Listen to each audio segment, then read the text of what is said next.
Hey guys, welcome back to my channel and welcome to the last part of chapter 11, Spring Course Configuration Options. In the in the first video in this chapter, I talked about the cross-origin annotation, and then followed by the WebMvcConfigurer bin, and we also saw how the two can be combined, mixed, sliced, and diced to achieve different levels of um, granularity in course configuration. So in this last chapter section, I'm going to talk about the Spring Security DSL option, which uses CorsFilter. I mentioned that this is quite an interesting one. It has a few twists and turns here and there, but it's quite exciting, and I'm going to try my best to be as clear as possible while explaining this section. I just want to first show you where we're at. I've left the current the current code base where we left off from the previous video, where we talked about the WebMVC configurer bin, and you can see on the backend side we still have the bin here, and then in the controller we still have these fine-grained access control declarations. This application is still working as we left it. Access is still okay for both course 1 and course 2. In course 2, we still block one header. The pre-flight goes well, then we still block a header. Which header is that? X only course header. So it's because the header is declared on only one endpoint and the other endpoint doesn't have. However, they share all the other configurations in the WebMVC configurer bin. And you can also see, you can remember that all the calls to slash API slash course or slash course 2 were intercepted by this particular mapping simply because it is generic and it comes at the top of the mapping hierarchy. And I mentioned that with WebMVC configurer, the mappings are searched in order and the first match is used. So these two were ignored, as I said. So even now we can remove this because it's useless. But at least we've understood why they were there in the first place, just to explain the matching order of the course configuration mappings. So we have now only this single mapping, which applies to both endpoints. And then here, the individual mappings, which applies to each of the endpoints one by one. So I'll restart the server, leave it like that. All right, so talking about Spring Security, I just want to define the fact that when it comes to Spring Security and CORS, the situation changes. It becomes a little bit more complicated just because of how Spring Security works and how CORS works. And I want to explain exactly what makes the Spring Security scenario special, which makes it not be able to use the other two options as they are. And basically, for those that are not familiar with Spring Security, it is security on its own is a way to deny access to any users or clients that are trying to call an API without authentication. So a secured backend server basically only communicates with clients that it knows, maybe through a token or username and password without authentication. The idea is you should not be able to access resources on that server apart from the login page and all that information that is not secured or used to collect security information. So basically, and also Spring Security makes heavy use of servlet filters. For those that don't know, servlet filters are basically like controllers or controller interceptors of sorts that appear before the controllers themselves. So basically, when a request comes through, it runs through a set of filters called a filter chain. And each of these filters has a unique purpose. One filter, for example, could be checking the presence of username and password. And when it finds it, then it tries to check in the system if the username and password are correct. And if that is the case, then the request is allowed through. So filters can reject or accept requests to proceed to the controllers. So that's just an overview of what filters are. And this is how Spring Security works. So because of that, after authentication is done, then Spring Security sends back a session cookie, which the browser is able to cache locally. And as we saw earlier, the browser is mandated to attach this cookie on all subsequent requests going from the CrossOrigin client to the server. And this is how the server will know that the request is coming from an authenticated user. This applies to both same origin and cross origin requests. And for same origin, this is very easy. Reason being that the browser's default behavior is simply to attach the cookie to the request behind the scenes. And then the request will go through on the server after it checks the session cookie and it finds that it's a valid cookie for an authenticated user. The issue becomes more complicated when we use cross-origin requests. Reason being, a cross-origin request is not allowed to have session or cookie or authentication or credential information. So we looked at credential requests heavily and we were able to see this clearly. If you haven't, you can look for that video, just about 3 or 4 videos up in the playlist, and you'll be able to find it. So because of the core specification, cross-origin requests by default will not have credentials. All right. So that poses a challenge. However, for simple and actual requests, this challenge is easily bypassed. Reason being, if you enable credentials on the client side and you set the access control allow credentials on the server side to true, then the browser will be able to attach the cookie in simple and actual requests. However, the most complicated bit comes with the pre-flight requests. Why do I say that? Because according to the course specification, the pre-flight request or the options request that is sent before an actual request for a non-simple request on the client side is required to exclude credentials. Options requests don't have credentials. So I'll repeat that. Options requests don't have credentials. And this is the core challenge with using cross-origin resource sharing in an environment where Spring Security is present.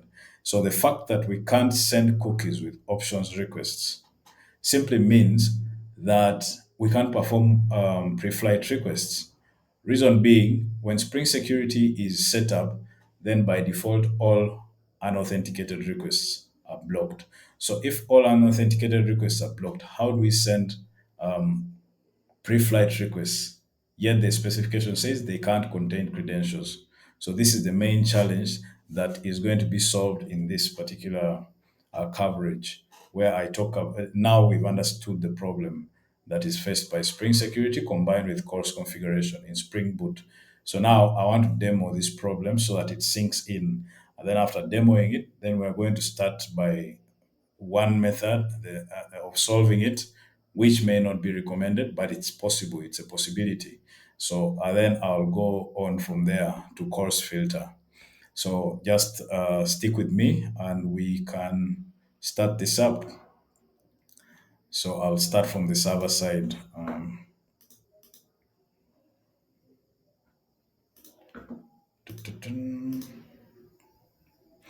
So basically, we already saw how this current setup is working, but it doesn't have Spring Security in. That's why we are not having any challenges. Requests are still going through. As I showed earlier, requests are going through. The blockage is simply because of the header. If we move to course 1, then there will be no problem. Okay, so let's go to the server and add Spring Security in the path among the dependencies. So I'll come over here. I'll I'll just add security there, Spring Boot starter security, and I'll restart this server. So as the server is starting, I want to remind you that Spring Security is in Spring Boot is going through auto configuration, and during this auto configuration, Spring Boot, as usual, sets some sensible defaults. So one of those defaults is to block all requests. It sets up some default security so that the server is not accessible to anyone that doesn't have credentials like username and password or a token or whatever. And basically, it also sets up a simple user, a basic user, and a password you can use to get past that. However, the focus today is not on Spring Security. We're just using it because it is important to understand the importance of using CorsFilter. So let me go back to the client here, the request that previously passed. I will repeat it. And now the request has failed. And if you notice the failure, the HTTP status is 401. That is unauthorized. And reason being, this is the default error sent when a request is blocked by Spring Security. Unauthorized, you don't have credentials, so you're not allowed to access any endpoint on this server. So if we open that, basically we can see this is just failure for our pre-flight request. Excuse me, and it's the problem I wanted to show. So blocked because access controller origin header is missing. That one we understand very well. So I can change to the second endpoint and clear that. You'll also see that it is blocked for the same reason. So now the problem is clear. If we go to the server, we can now start by looking at what options we have to move on from this point. So the fact that the problem is caused by Spring Security blocking everything, this is Spring Boot default configuration. A couple of solutions are available, but all of them boil down to the Spring Security DSL, domain specific language for configuring or customizing the security setup. Remember, even before when we were talking about the WebMVC configurer, I mentioned that Spring Boot starts with sensible defaults, but the moment you take over any specific configuration by adding a customization, it backs up really fast. So we are going to see that. Let's just set up the let's just set up uh, the customization code. So from Spring Boot 3 and Spring Security 6, we can customize the security setup by declaring security filter chain, security filter chain, which gives us access to an API called HTTP security, which we can use for customizing different aspects of Spring Security setup. But just the fact that we've declared this bin, so let's first return the bin without any customization. I'm just going to build it and return it. So when you build this, it returns an instance of a Spring Security filter chain. And when we do that, all of a sudden, we shall see that the auto-configured security backs off. So I want to make this clear because the changes we are going to make later, we need to understand that the behavior we'll be seeing is because of specific changes we are making, not because Spring Security backed off. I want the security mechanism to remain in place, but I also want us to be able to make some changes that will give us a sense of what we're doing, and as we build up to using course filter. So now that I've built the security filter chain myself, if I come over here, the previously blocked request is now allowed. You see, the pre-flight request has succeeded. All right. The reason why the API/course2 fails is the reason we had before. because of a disallowed header, which is this one. So if we go to the first API, this error will disappear. Save that. Now all the requests are going through successfully. So I want to make this clear so that we understand that in default mode, when we override, when we take over the configuration of Spring Security from Spring Boot auto configuration, then all the security is backed off because it will know that we now want to define our own security. So now let's try to bring back the restrictions we had earlier. And I will do that by basically override by defining what should be permitted and what should not be permitted. So authorize HTTP requests. This is the DSL. I don't need to open braces here. So I bring it here down. Terminate that.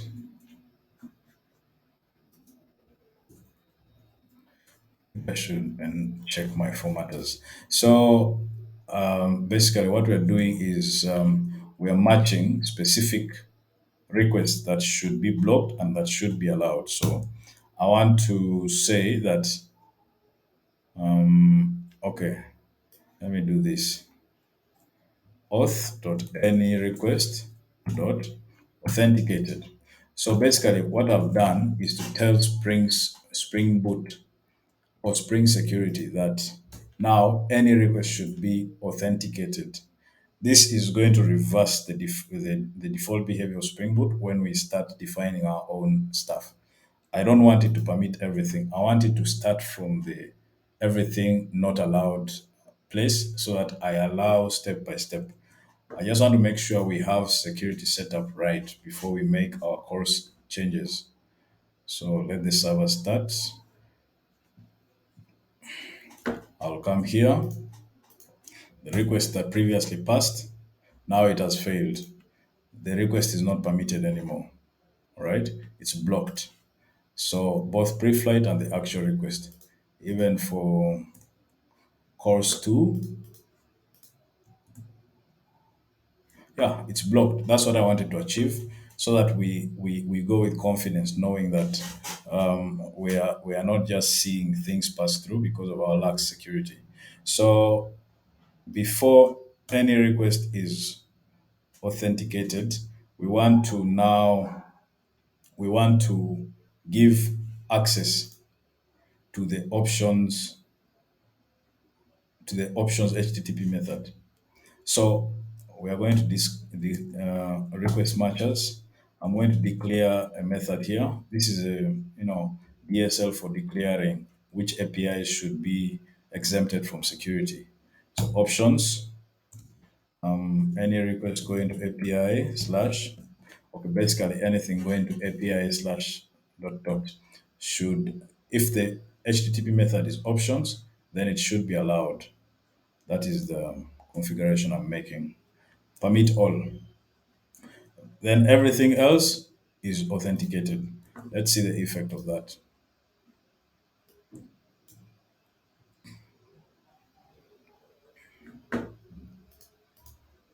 Let me start. So now you can see something has changed. Pre-flight request is passing because now I've explicitly allowed it. Pre-flight request is passing. The actual request is failing simply because of the reason we had before. X only course header is not allowed. But if we go back to the API that allows it,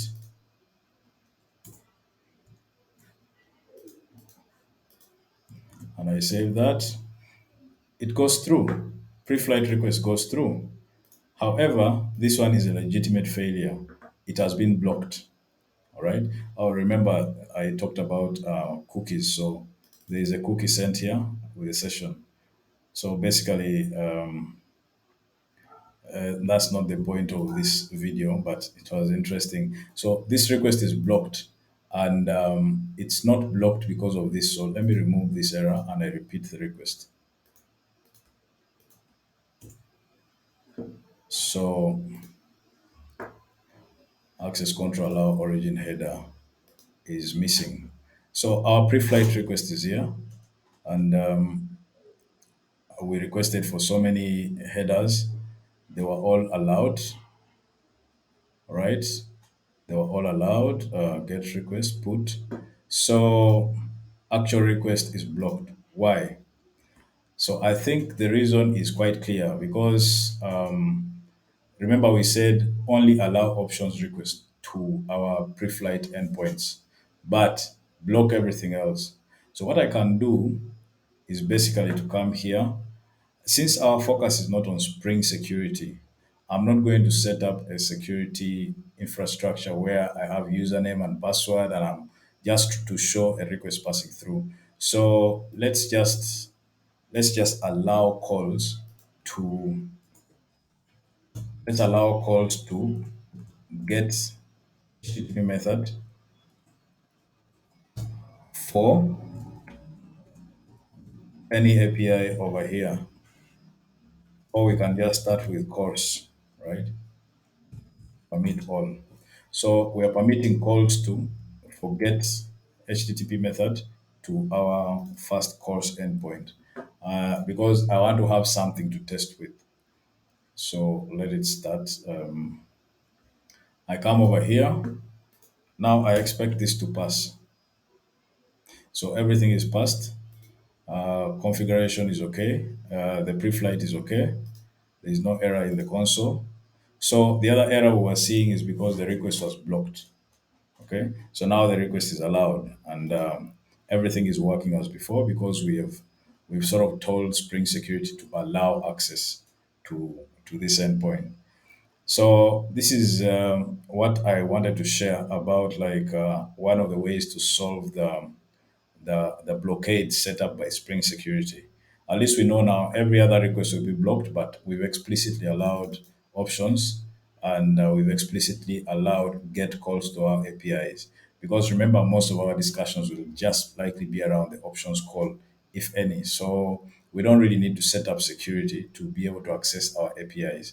So, and in fact, for options, I had mentioned that this is not the best, this might not be the best way to bypass Spring security restriction. Reason being, even the Spring team does not recommend it. It's not conventional. This is just a hack. But someone can use this. I personally have used it before. I think because most I wasn't very much aware of the course filter option, and I wouldn't go back to using it because if you, it's not idiomatic. It's not the way it's supposed to work. All right. I think they must have considered there are other reasons why they don't want this option. Maybe it exposes some vulnerabilities, which I right now I'm not aware of. But I just wanted to show it so that in case you find it somewhere, you can suggest the option we're going to explore right now. And so let's just get right into it. Basically this option is available, and if we put it side by side with the course filter option, you're going to choose for yourself. But I must mention as before that this is not the recommended option. So we can now go to the second solution, which which is the idiomatic way, using the course filter. And basically, how it works is because I mentioned earlier that Spring Security makes heavy use of filters that the request is passed through, and if it goes through successfully, then it hits the controllers. And because of that, the recommended method of course filter is meeting the idiomatic way Spring Security works. So their solution to the security blockade is to expose a security filter called CORS filter that will appear before the security filter chain, so that a pre-flight request is intercepted before the security kicks in, simply because options request, like I mentioned, has no risk, clearly no risk, apart from exposing some data. But there's also controls for that. So for the options request, the course filter will intercept it before the security features kick in. That is the feature exposed by Spring Security team. And I think we can now remove this permission of exposing options requests. We just leave the API/course so that our request can go through. But even if we remove it, it's no problem. We'll still know the request failed because of security, but the pre-flight request will have passed. So what we do is to customize Spring Security with another customizer called CORS, right? So you can declare it with defaults, basically. So when you add this declaration on the Spring HTTP builder, the HTTP API of the HTTP security API, basically this action alone exposes a coarse filter in the filter chain before the Spring security filters. That is the only thing it does. There are some bit of details we're going to see, but this step alone exposes the coarse filter to the filter chain. So what happens now? Let's remove this, and our options request is already removed, and we shall see exactly what I'm talking about. I think most of you already know what we are expected to see. So this request will fail because pre-flight will fail. Pre-flight has failed. Basically, it's not permitted. But if we allow the course, if we declare the course DSL here, then you will see that that failure will go away simply because the course filter has been added before the Spring security filter chain. So I do that. Now the request is successful, right? At least this is a good sign. Now that our course filter has helped to intercept the pre-flight request, and it has also helped to return the values, the accepted headers and all, and then basically the browser proceeded to forward the actual request. But even if we remove this particular bit here, where we are allowing access to the APIs, only the pre-flight request will pass because HTTP CORS only exposes the CORS filter, and the CORS filter only deals with mostly the pre-flight request. Now the actual request has failed, so I just wanted to also make that clear. We can bring it back. Yeah. So then what happens to someone may wonder why exactly did this request pass and where are the configurations coming from? So let me just do something. Let me remove this MVC configurer bin. I go to the controller. I remove these two declarations so that our application strictly has no course configuration, but it has a course filter. So let's see what happens. Let's see what happens.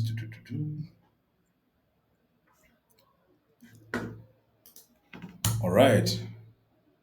Now all of a sudden the pre-flight request has failed. Why? Why did the pre-flight request fail? Okay. Why did it fail? Of course, the error is access control allow origin header is missing. And this was the same error we saw, or the same kind of failure we saw when we didn't have any course set up on the server. And indeed, this is what has happened. The reason why our request has failed is because on the server, there is zero course set up at this point. But what we can do is I want to show you that the way CORS filter works. I'm going to go back to the server here, to the controller, and declare a CrossOrigin basic, and I restart the server. Okay, so I run again. Now the request has passed. So you can see that change alone has fixed our request. So what do we see here? We have requested for these headers and all, and now we have access control headers set. What does that mean? It means that currently the course filter does not work on its own. It needs a configuration source. It needs a source of configurations. All it does is to intercept pre-flight requests and do the needful before the Spring security kicks in. So this is very important to note. CorsFilter on its own does not do cross-origin resource sharing. It needs configurations to come from elsewhere so that it intercepts the pre-flight request and fetches those configurations that are already defined and serves back a response to the calling client. So I'm just going to show you one or two tweaks, exactly why that particular why this particular thing works, and sorry, just how it works to show you that it is the same. It is this cross-origin declaration that's working. I think you already understand that. We can even change this access control allow origin to something more specific so that you can see it in action. Or I can declare it here. I can declare here. Okay, excuse me. I can remove it and keep it on a single endpoint and leave the other endpoints without course configuration so that we just see it for ourselves in real time. So if I come back here and I call that API, the pre-flight request passes, but the only allow header is X only course. So the fact that it's not declared in our configuration, sorry, the only allowed header is X only course. The fact that it's the only one declared here is the reason it's the only one seen here, and the request has failed on account of the other headers. You can see for yourself here. Authorization header is missing. Even if we remove authorization header, another header will be missing. So you can see content type header is not allowed. If you remove content type header, okay, let's remove it. If we remove it, the error message will change. Then some other header, X custom name. So basically, the request is failing simply because the headers we declared here, yeah, what is being used by the browser to determine if the request should go through or not. But we can also check the value of the max edge just to confirm our. So you can see max edge is 7,200, the same one here. So if we move to, let me bring back these headers.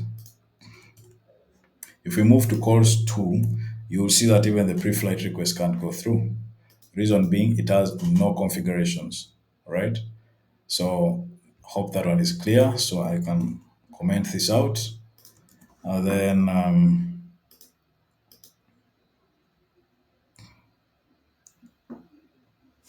so basically, we've seen what happens here. Now I can expose both of these configurations, and then I go back to my web configurer. What I want to show is that now the CORS filter is capable of using, it basically uses the combined effect of these configurations, both at the WebMVC configurer bin level, at the controller level with cross-origin annotation. So whatever we saw in the previous section where we talked about cross-origin and the combination rules, and then WebMVC configurer and how it combines with the others, is, and remember, I mentioned it is all combined into one course configuration. So that one course configuration is what is going to be used by course filter in our setup. So this point has to be very, very crystal clear. Okay, so if I call my API course 2, you'll see it doesn't have this X only course header, and that's why it fails X only course. This is the effect of the combined configurations. So if I remove the X only course header, and it is using these three custom headers which are allowed in the WebMVC configurer configuration, they are all allowed, then the request will pass through. Let me just save that. Okay, let's see why the request has failed. Before seeing that, you can also see it's that max edge time comes from this local configuration effect of combining. So why did it fail? Okay, it failed because I did not allow it in the Spring security declaration here. So if I allow it, should I allow it? No, no need. I only allowed API course. So it's okay, but we get what we want from the pre-flight request. So let me release this. All right, and then what else do I want to say? We've looked at the fact that the combined effect of all the configurations at the controller level and in the WebMVC configurer bin work together, and they are used by the CorsFilter. However, with that being said, I now want to remove these configurations from here, and I collapse them into one. Basically, if I come here and I want the same effects to persist, I will now do like this. So now we're going to use only one API. It's going to have these. Let me also bring its extra allowed header here. And then I bring which max edge should I use? I think I should use 7,200, which is 2 hours. Max edge 7,200. I come here and I remove this. I remove that. So now all our combined configurations are actually now combined logically instead of allowing them to be combined at build time. So API Course 2 will now work, but well, it won't because I changed the mapping, so it's no longer targeted. But API slash course will work. Okay, perfect. It's working very well. So now our configurations are in one place, and at least now we've moved to a part of the solution which is more acceptable. We've declared a course filter. The course filter is fetching configurations from this configuration source. As I mentioned, it needs a configuration source. So this alone could be acceptable. But now I want to show you a couple of other options. And what we are going to do,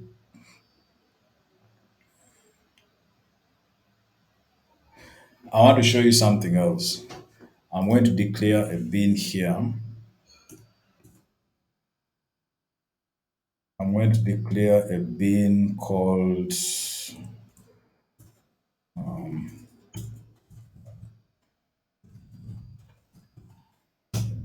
configuration source. Oh wait, that's that was the interface. CORS configuration source. CORS configuration source. So after declaring it, just a moment. Um, Mommy. Sorry, I'm back.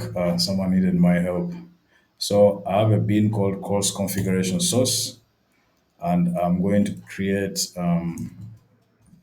CORS configuration object. And then I'll just call some other method here, permit default values.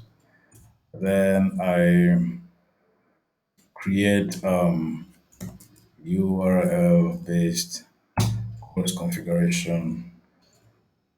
Sorry, URL based course configuration source. New URL based course configuration source. Yeah, source dot register course configuration to any path and add that config and then return the source. So I've simply done one thing. I've declared a bin named course configuration source. So let's see the effect of that, and you'll tell me. We'll discuss what it means. All right, so I come here, I run that request again. Everything working, everything good. However, I want you to notice some changes. So basically, our access control headers are allowing every header get head post, and most importantly, access control allow origin is star, and max age is 1,800 seconds. But we set here 7,200, and we set a specific origin. All right. So let's remove the headers. Ideally, when we remove the headers, the request should be bounced because we've set so many headers. And oh no, if I remove all the headers, then it will just go back to default. Let me remove all these. Let me remove all the other headers and only leave content type. And then I run the survey again. I come here. The request has not failed. If you go to the pre-flight request, all the origin headers are available. But again, our allow origin is an asterisk and max age is 1,800 seconds. So what exactly happened? If we go back here, you will notice that, okay, I'll tell you what happened. The WebMVC configuration has been ignored, completely ignored, right? Why has it been ignored? Because now we've declared a configuration source. Okay, so this is something very important to notice about the course filter option. If you don't, if you don't give it a configuration source, it will look for the WebMVC and the annotation-based configurations and use them. But the moment you give it a configuration source, it ignores the other settings and uses the configuration source you've declared. So as you can see, none of these settings is having any effect on our calls or on our course config. Only this one is having an effect. As a matter of fact, what we can do to even further what we can do to further drive this point home is I can make a change here. Let me see. Let me come here and I do this. Add allowed header. If I move the change I attempted from here to here, and then I basically run this survey again, let's see what happens.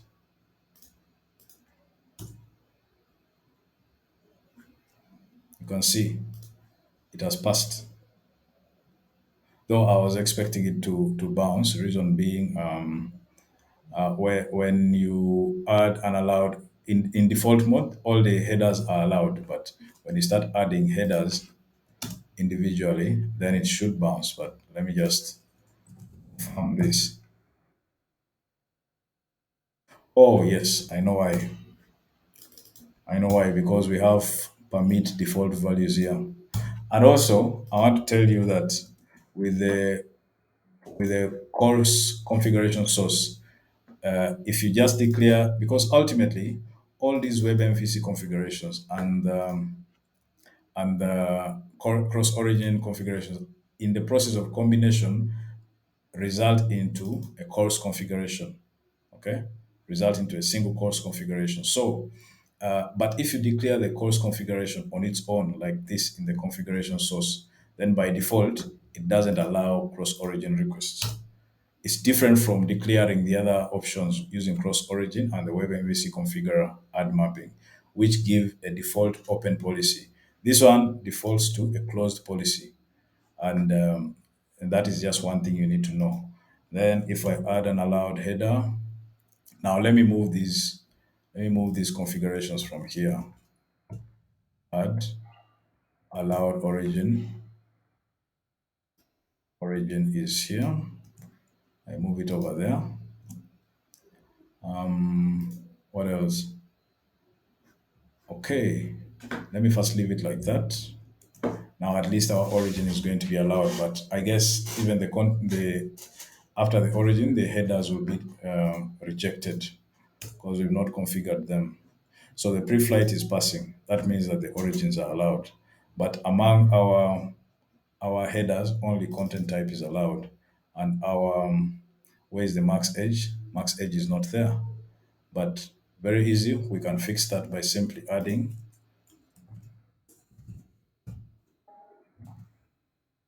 set max edge. We can set it to 86,400 this time to add some variety. Okay, it needs a long. And then I add other content types. I have a content type called authorization. I add it here. Then I have another content type called X custom name. Add it here. I have another one called X CORS filter. Add it here. X only CORS, sorry. So when I refresh this, I want to show you the different configurations will have taken effect. We come back here. We try the request again. Ooh, congratulations. Our request has gone through. So if I open here, we can see now we have max age 86,400 and all our headers are there. The request is working successfully. So basically, do you agree with me that now this WebMVC configurer bin is useless? I hope so. So I'm going to remove it to clean up our code, and I will. Please notice the fact that when it comes to Spring Security, the combination rules don't work the moment you declare a configuration source because it takes precedence over the other configurations like CrossOrigin and WebMVC Configurer. In the absence of all of them, yes, the CORS filter will fetch configurations from the combined effect of CrossOrigin and WebMVC Configurer. But the moment you declare CORS configuration source, then automatically it ignores the other ones and only treats this as the source of truth. So, okay, so basically, that is it. We've seen the second mode in which the CORS filter works. And our configurations are here. Everything is working. All the effects we had before are now used through the course configuration source. So now I want to show you the last part. Let me show you the last part of this. So what happens if I actually declare a course filter? I declare a course filter bin here, course filter bin here. How I do that is I just want to, again, I have to create a configuration source. Let me do this. Let me create a configuration source. Sorry, a configuration, course configuration object. I just want to add those two content types. I set allowed origin to show the effect of this particular setup. Let me set the origin to a different port, a different origin. Max age is not necessary.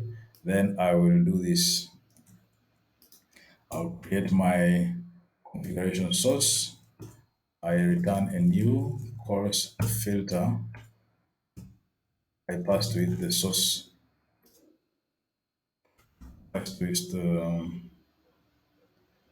URL. I have a URL based configuration source. Okay, so let me see why. Oh, no. I'm using a different course filter. It's not the one of Spring. It's not the one of Spring. So let me check that. Yeah, great. So here we have a bin called CorsFilter.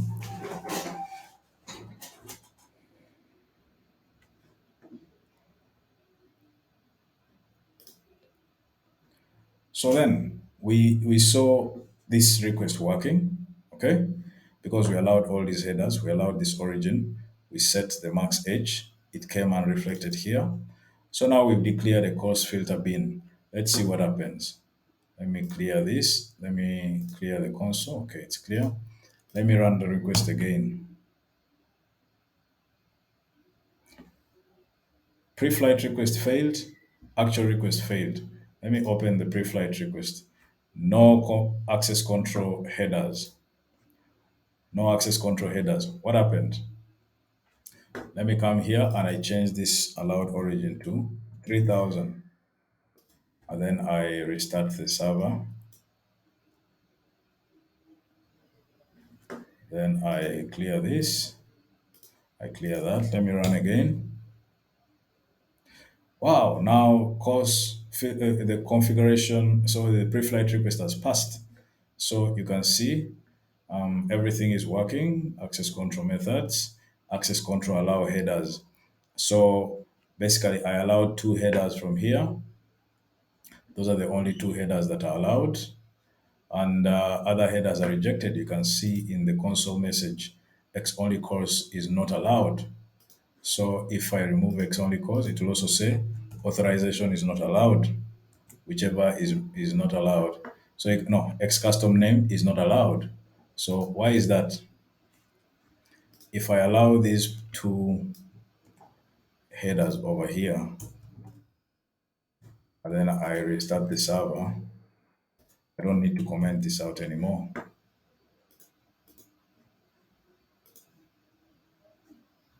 As the server started, still starting.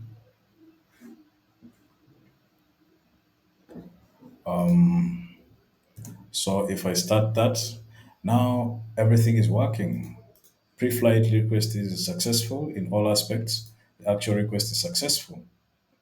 Okay.